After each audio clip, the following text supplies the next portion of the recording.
આમ તો પોરબંદરનું કુતિયાણા પોતાના ઇતિહાસ માટે ઘણું જાણીતું છે, પરંતુ છેલ્લા 2 દિવસથી હિરલબા જાડેજાનો જે વિવાદ સામે આવ્યો છે, એના કારણે ફરી એક વખત કુતિયાણા ચર્ચાનું કારણ બન્યું છે.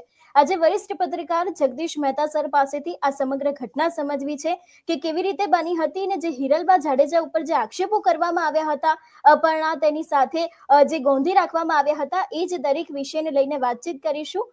જગદીશ સર, સૌથી પહેલા તો નિર્ભય ન્યૂઝમાં તમારું સ્વાગત છે.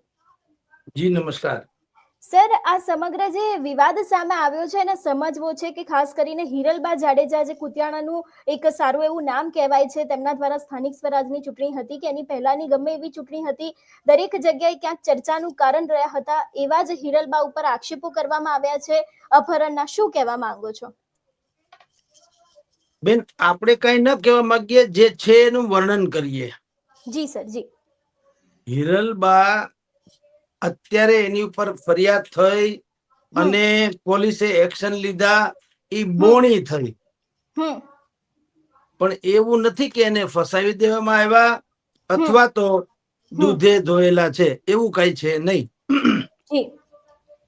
હિરલબા જાડેજા ધર્મપત્ની તો છે, એમાં પાછી અનેક કોન્ટ્રોવર્સી છે. પેલા આપણે અત્યારની હકીકત થઈ એની વાત કરીએ. જી સર. એક બેન જે અત્યારે ઇઝરાયલ છે, ઇઝરાયલ એટલે કે તમારી જાણ કરતા પોરબંદર પંથકમાં કુતિયાણા અને એ બાજુની અનેક બેન દીકરીઓ ઇઝરાયલ છે. ખાલી આ ફરિયાદી છે તે જ નહીં, અનેક બેન દીકરીઓ ઇઝરાયલ છે. અને ઇઝરાયલમાં ત્યાંના પગાર સારા હોય છે ને ત્યાં કામ શું હોય છે, મોટા ભાગનાનું, કારણ કે આ ભણેલા ગણેલા નથી હોતા, પણ ત્યાં હોમ કેર એટલે કે વયોવૃદ્ધ લોકોને સાચવવા, ઘર સાચવવું વગેરે વગેરે કામ માટે થઈને મહિલાઓની જરૂર હોય.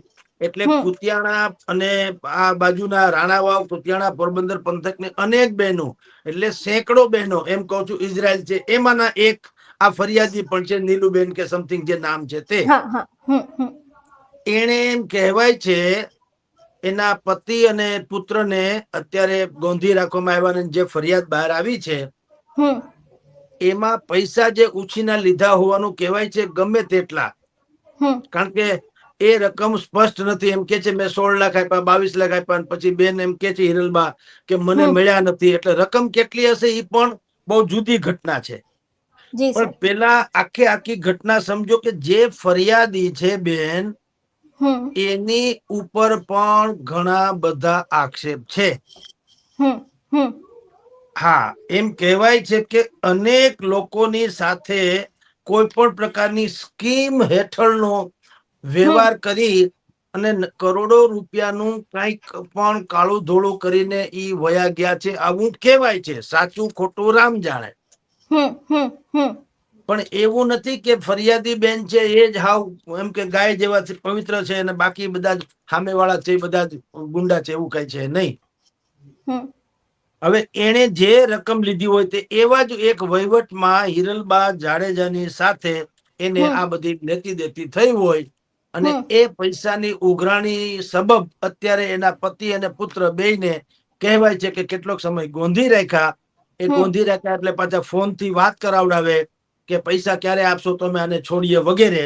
એના પછીથી જે નીલુબેન છે, ટૂંકમાં ઇઝરાયલમાં જે બેન છે, એને રોતા રડતા એક વિડીયો બહાર પાડ્યો બુદ્ધિપૂર્વક.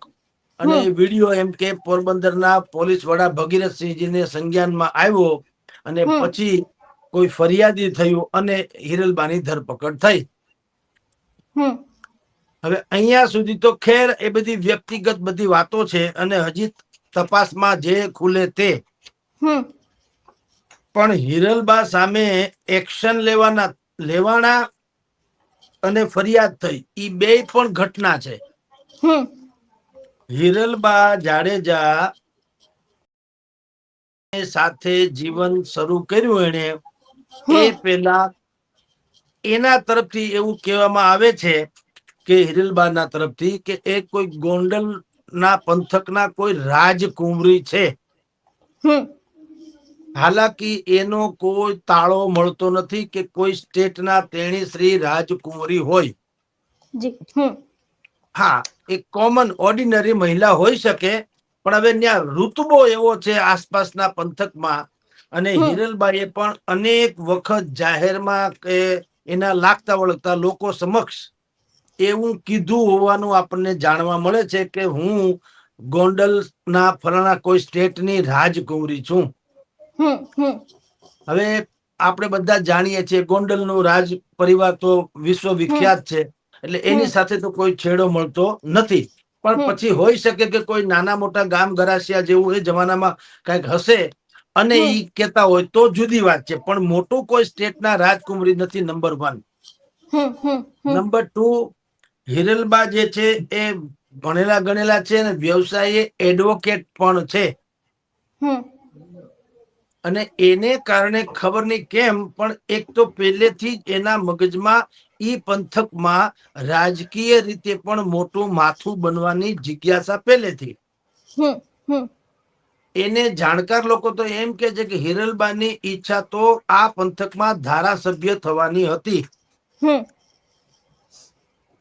પણ સંજોગો બધા જે વાંકા ત્રાહા થતા ગયા, કારણ કે ભૂરા મુંજા સાથે આવ્યા, ત્યાં પછી ભૂરા મુંજાનું પછી આપણે જાણીએ અત્યારે તો તેઓ શ્રી આપણી વચ્ચે નથી, અને કાંધલ જાડેજા જે છે એ અત્યારે ધારાસભ્ય છે. કાંધલ જાડેજાના સગા કાકી છે હિરલબા જાડેજા.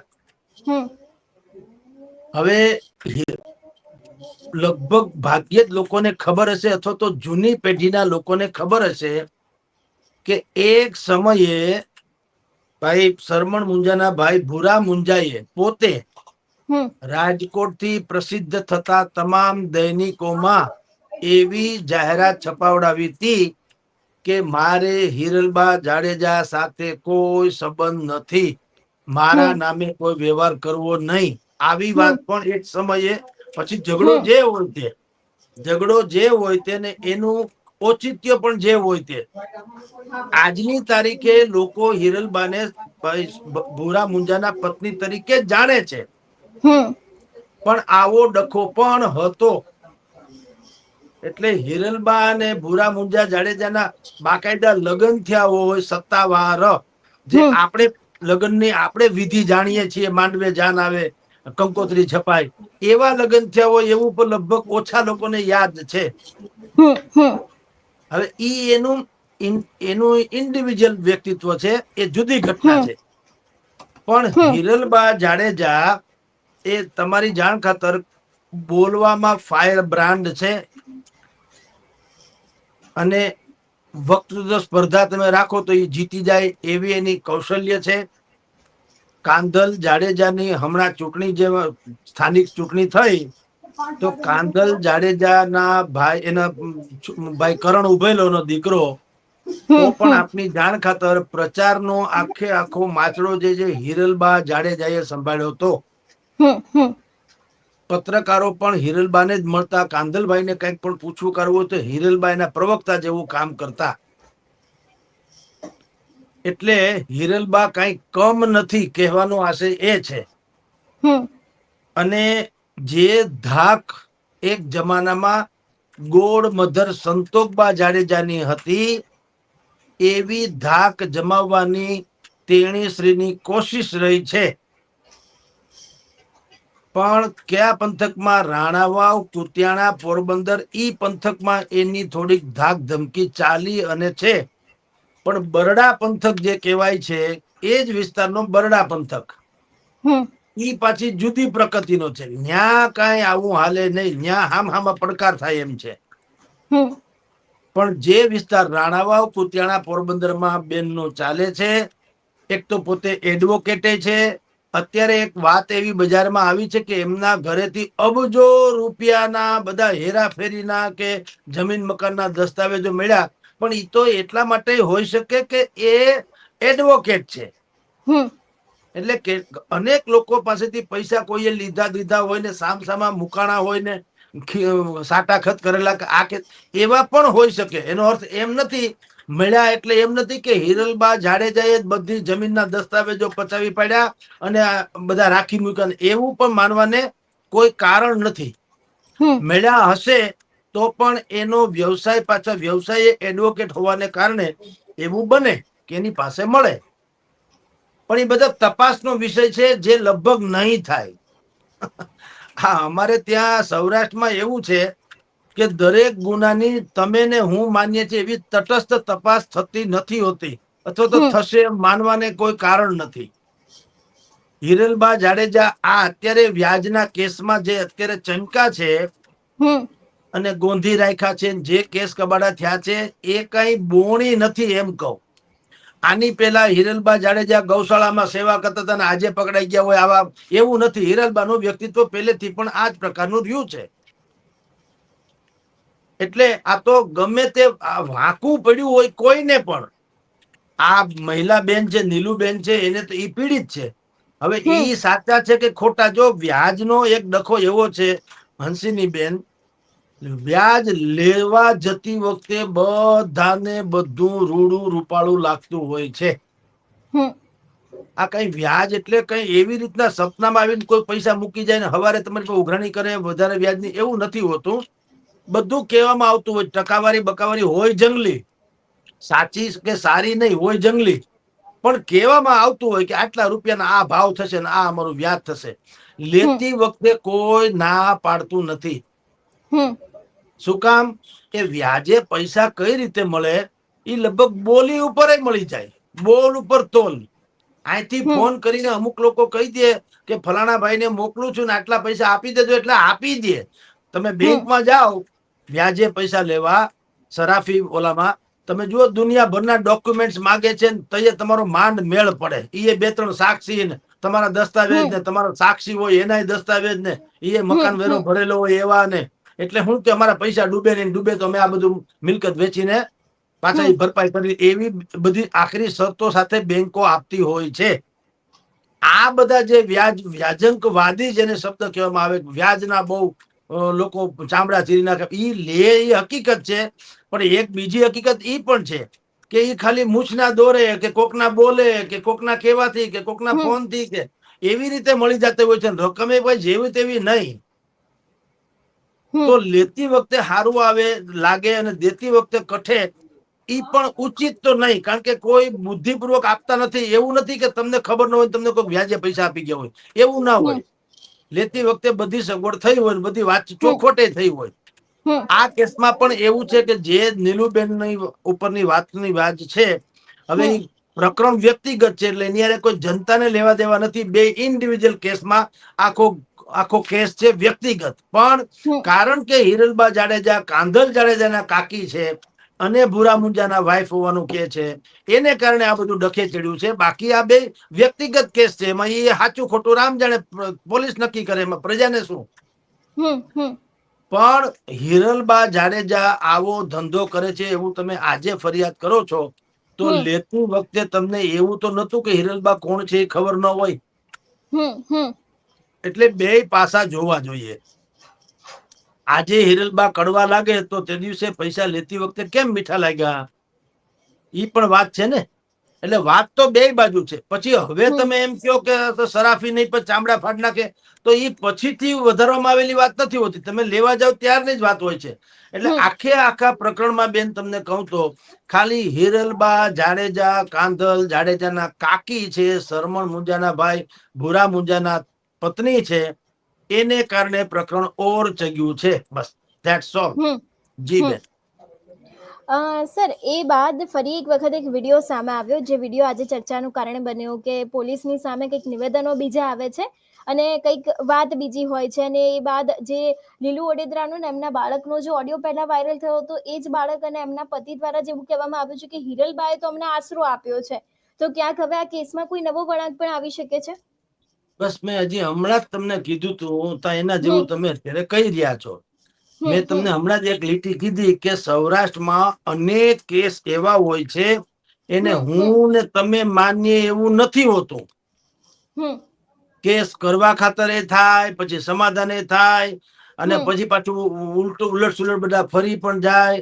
ખાલી હમ ગધેડો થાય એટલી વાત છે. હવે એમાં બીજા અનેક આયામો હોય છે. હું તમને દાખલા તરીકે વાત કરું. હમ પેલા આવો કેસ થયો, હમ એમાં હિરલબાની ધરપકડ થઈ. હમ ધરપકડ પછી ત્યાંથી કહેવાય છે કે અબજો રૂપિયાના બધા એના દસ્તાવેજો મળ્યા. હમ હમ હમ આ બધું શું છે? One kind of pressure tactic. હમ કાંધલ જાડેજાના કાકી છે એ તો હવને ખબર છે. પોલીસ ભગીરથસિંહ બાપુ જેને ધરપકડ કરી છે એને ખબર છે. આ જેને વિડીયો વાયરલ કર્યો છે એ પણ બુદ્ધિપૂર્વક કહેવામાં આવ્યું હોઈ શકે, એમાંય ના નહીં. ગોંધી રેખા હતા એ હકીકત હોય, એમાંય ના. બધી હકીકત છતાં ફેબ્રિકેટેડ વાત, બધી હકીકત. પણ હવે ધારો કે દાવ જ લેવો છે એવું નક્કી થાય એટલે બધું ડકે ચડે. બાકી હિરલબા આ એ જ ભગીરથસિંહ બાપુ છે જેને ભીમા દુલા ઉપર પણ એક્શન લીધા હતા. એના ઘરમાંથી કે છે કે હથિયારો મળ્યા. હથિયાર એટલે શું હતું? દિવાલે જે આપણે તરવાર ને ઢાલ ને એવું જે ડિઝાઇન માટે થઈને કે એવી રીતે જે દરબાર લોકો મોટે ભાગે ટાંગતા હોય છે, તો ઈ એક શૌર્યના પ્રતીક તરીકે ટાંગતા હોય છે. ઈ છે લાકડિયું છે. પછી જંગલમાં ઈ ખેતરમાં જંગલી જનાવરોને હાંકી કાઢવા માટે થઈને મોટી લાઠીઓ કે બીજું કઈ રાખતા હોય. ઈ બધો આખો જથ્થો શસ્ત્રો પકડાયા એમ કરીને આ ભગીરથસિંહ બાપુએ ભીમા દુલા ઉપર દરડ પાડી હતી. બધું થયું હતું. આજે એને લગભગ 2-3 મહિના થઈ ગયા. પછી શું થયું? મને વિચાર કરો, પછી શું થયું? હવે એ થઈ ગયા ધોળા બાદશાહ જેવા. ભીમા દુલા હોના પાછા હોનાના થઈ ગયા. અહીંયા અમારે ત્યાં 2 તંત્ર હાલે, એક અનધિકૃત ને એક અધિકૃત. સૌરાષ્ટ્રમાં એક માફિયાગીરી બાહુબલીઓ ચલાવે અને એક બીજી માફિયાગીરી આ બાહુબલીઓની જગ્યાએ યુનિફોર્મ બલીઓ ચલાવે, જેને આપણે વહીવટી તંત્ર કહીએ છીએ. પછી પોલીસ હોય કે બાકીનું કોઈ મહેસૂલી મંત્ર હોય, આ બધાય પણ ખેલ જ નાખે. હવે ભીમા દુલા ઉપર રેડ પાડી હતી. જાણે ભીમા દુલાએ ગઈકાલે જ દીક્ષા લીધી હોય આ આતંકવાદની કે બાહુબલીની, એવી તમે એની ઉપર રેડ પાડી હતી. જયારે કે ઓલાની આખી કેરિયર એવી છે આજ સુધીની, કંઈક ને કંઈક એના હિસાબ બારા અપરાધો છે અને જગ જાહેર છે. પાછું કઈ ખોટું નથી. પણ આ બધું કેવું છે? તમને જયારે તંત્રને વાંકવું પડે, તંત્રને, પ્રજા માટે નહીં, તંત્રને જેથી વાંકવું પડે, કા ધાયરા હપ્તા ન મળે ને કા ધાયરું કામ ન થાય, એટલે તમે હરામી, તમે ગુંડા એમ. આ જ તંત્ર વાહકો અને એ જ એનો આકા સરકારને કાંધલ જાડેજા હું છે એ ખબર હોય કે ન? હું અને તમે કાંધલ જાડેજાને જે માનતો, શરમણ મુંજાનો દીકરા છે. શરમણ મુંજા શું હતું? કોઈએ કીધું રામ મંદિરના પૂજારી હતા એમ? શરમણ મુંજા શું હતું આખું દુનિયા જાણે છે. એના દીકરા કાંધલ જાડેજા. તો કાંધલ જાડેજા શું છે એ સરકારને ખબર ન હોય એવું બને? પણ જે દિવસે વાંકવું પડે તેથી એનો કૌભાંડ ખોલવાનું, ત્યાં સુધી હોનાના. ભીમા દુલાની ઉપર પણ જયારે કોઈ પણ પ્રકારનું વાંકવું પડ્યું હોય છે એટલે તંત્ર એ તે દિવસે રેડ પાડીને દુનિયાભરનું રફડ દફડ કરી નાખ્યું. પછી જે સેટિંગ થઈ ગયું હવે પાછું બધું થાળે, જનજીવન થાળે પડી ગયું. હિરલબાઈના કેસમાં પણ આમ જ થયું. મેં તો જે આ તમારી મારી મુલાકાત ડિબેટની શરૂઆતમાં કીધું હતું, ત્યાં તમે જ કીધું કે બીજો વિડીયો આવી પણ ગયો. બરાબર? આ બધું ત્યાં આ છે ને ગોઠવણ.com છે, ગોઠવણ.com. પેલા હિરલબાને યારે કઈ વાંકું ચૂકું થયું હોય તો એને કોઈ પણ કેસ બધા એવા છે કે ગમે એટલા કેસ એ ગોતવા પડે એમ નથી. આ બધા ઉપર ધારે એવા કેસ ગમે ત્યારે નીકળી શકે એટલા એના કારનામા હોય છે. તંત્રને વાંકવું પડે એટલે ડખે ચડાવે, પછી પાછું સેટિંગ થઈ જાય. મોટા માણસો પડે આમાં એટલે વળી પાછું થઈ જાય. ગોંડલમાં 2-4 દિવસ પહેલા જયરાસિંહ જાડેજાની સામે માં બેન સામુ ગાળું બોલતો એક ભાઈનો વિડીયો બહાર પડ્યો હતો. ઈ કોઈએ ચડાવેલ ધનેડું હતું, ચડાવી દીધો વિડીયો. એને તામાં કહી દીધું અને પછી વાસ્તવિકતાનું ભાન થયું કે આ તો શ્વાસ લેવાનું અઘરું થઈ જાય એટલે વળી પાછું ક્ષમા વિરસ્ય ભૂષણમ, વળી પાછો માફીનો વિડીયો બહાર પડી ગયો. પોલીસે ધરપકડી કરી લીધી. આવા બધા પ્રકરણો ગોંડલ હોય, પોરબંદર હોય, રાણાવાવ, કુતિયાણા હોય, કોડીનાર હોય કે ગમે ત્યાં હોય, જ્યાં પણ બાહુબલીઓનું શાસન છે ત્યાં કાયદો ઈ લોકો કેમ કરે, કાયદાને વાંકવું પડે ત્યારે ચીટીઓ ભરે. બાકી ઈ લોકો તથાકથિત બાહુબલીઓ આખી જનતાને ભરખી જાય તો આ હરામ બરોબર છે. કોઈ પોલીસ તંત્ર થી માંડીને કોઈ કઈ કરતું હોય તો એને વાંધો પડે અથવા એના લોકોને કોઈને વાંધો પડે તેથી ચીટીઓ ભરે. બાકી બધું જેને જે થવું એ થાય. અત્યારે કલેક્ટર જે કોડીનાર પંથકના જે છે આપણે જુનાગઢ જિલ્લાના કલેક્ટર છે જે દિનુ બોઘા સોલંકી ઉપર વેરાવળ સૂત્રાપાડ સોમનાથ હા જિલ્લાના દિનુ બોઘા સોલંકી ઉપર જે ધોંસ બોલાવી રહ્યા છે તો એ આ જ કલેક્ટર જે છે એને જ બધી ખબર પડી ગઈ બાકી સરકારને કઈ ખબર નથી સરકાર એમને આંખ વીંચીને એવું છે નહીં. દિનુ બોઘા સોલંકી શું છે એ સરકારને બધી તમારા ને મારા કરતા 1000 ગણી વધારે ખબર છે પણ આ પ્રોક્સી વોર છે. અમારા કયામાં હતા ત્યાં સુધી તમે હોના વાકું ચૂકું થયું એટલે આવી જ રીતે કોઈ દરબારને મૂકી દેવાના કે હામે ધડબડાટી બોલાવે, ઓલો કાયદાને કારણે બોલાવે, સરકારનું કામ થાય, બે બિલાડી બાંધે, વાંદરો ભાગે. હિરલબેનના કેસમાં પણ એવું છે, બીજી કોઈ સનસની છે નહીં. આ તો એક કિસ્સો બારે વાવા 5-6 હશે. એટલે આજે એક બેન ઇઝરાયલ થી રડતા રડતા વિડીયો બહાર પડે એટલે મેં ને તમે કઈ બહુ મોથ મારી દીધી, તંત્ર એવો હાહાકાર મચાવી દીધો ને જ્ઞાની પ્રજાને સલામતીનો અહેસાસ થઈ ગયો ને આવું કાંઈ નથી. એક ચીટીઓ ભર્યો હિરલબા ને હારે જે કઈ માથાકૂટ થઈ હોય તો કા સમાધાન થાય અને કા કઈક ભાવથાલમાં ઇધર ઉધર થયું હોય હપ્તા કૌભાંડથી માંડીને ગમે એને એ બધો મનમેળ કરવા આવી પીંજણ કરવામાં આવી છે. બાકી આને ને જનતાના હિતને કાંઈ લેવા દેવા નથી. આ કાર્યવાહી આવી ત્યાં ચાલે છે. હિરલબા જાડેજા એ જે બંગલામાં રહે છે એને પૂર્વાશ્રમમાં એનું બંગલાનું નામ હતું ઝવેરી સદન. એક ઝવેરી કાકા કરીને કોઈ હતા, એનો એ બંગલો હતો. હવે સૂરજ નામનો બંગલો થઈ ગયો, એનું નામ સૂરજ રાખવામાં આવ્યું. હવે એના ઉપર ભૂરા મુંજા જાડેજાના પૂર્વ પત્ની અથવા તો પ્રથમ પત્ની તે અત્યારે લંડન કે ઇત્યાદિ 12 ગામ વિદેશમાં છે, એને અને એના દીકરાએ કેસ કરેલો છે હિરલબા જાડેજા ઉપર. હવે તમે ને હું હિરલબાને આખું સૌરાષ્ટ્ર અત્યારે શું કે છે ભૂરા મુંજાના પત્ની, ભૂરા મુંજાના પત્ની. તો ભૂરા મુંજાના પેલા પત્નીનો કેસ કોર્ટમાં હાલે છે તો ઈ કોણ પત્ની? તમે વિચાર કરો. બે ત્રણ પત્ની બે આવું બધું હોય તો સમજ્યા હાણા વગરની વાતો છે. એટલે આ બધું આમ આપણે કહીએ ને ગામડાની ભાષામાં આમ રાખો એટલે આ બધું એમ રાખવા જેવું છે. એમાં કઈ બહુ કઈ જનતા અને ફલાણું ને એવી બધી કઈ વાત છે નહીં, નાગરિક તંત્ર ને ફલાણું એવું કઈ નથી. હવના લાકડે માકડા ફીટ થયેલા છે. ક્યાંક વાંકું ચૂકું પડ્યું હોય તો આવો ડખો બહાર આવે, પાછી બધું ટાઢું પડી જશે. જી જગદીશ સર, અમારી સાથે જોડાવા બદલ આપનો ખૂબ ખૂબ આભાર. નમસ્કાર. એટલે જે પ્રમાણે અત્યારે હાલ કુતિયાણાના જે હિરલબા જાડેજા છે તેમના ઉપર આક્ષેપો કરવામાં આવ્યા, એમની મોડી રાત્રે ધરપકડ કરવામાં આવી હતી. જોકે એ બાદ પોલીસ દ્વારા પણ પ્રેસ કોન્ફરન્સ કરવામાં આવી હતી કે સમગ્ર મામલો શું છે. જોકે હવે આ કેસમાં કોઈ નવા ખુલાસા થઈ શકે છે એવી પણ શક્યતાઓ ક્યાંક લાગી રહી છે. તમારું શું માનવું છે આ વિષયને લઈને અમને કમેન્ટ કરીને ચોક્કસથી જણાવજો. તેની સાથે જ અમારી ચેનલ નિર્ભય ન્યૂઝને લાઇક, શેર અને સબસ્ક્રાઇબ કરવાનું ભૂલશો નહીં. નમસ્કાર.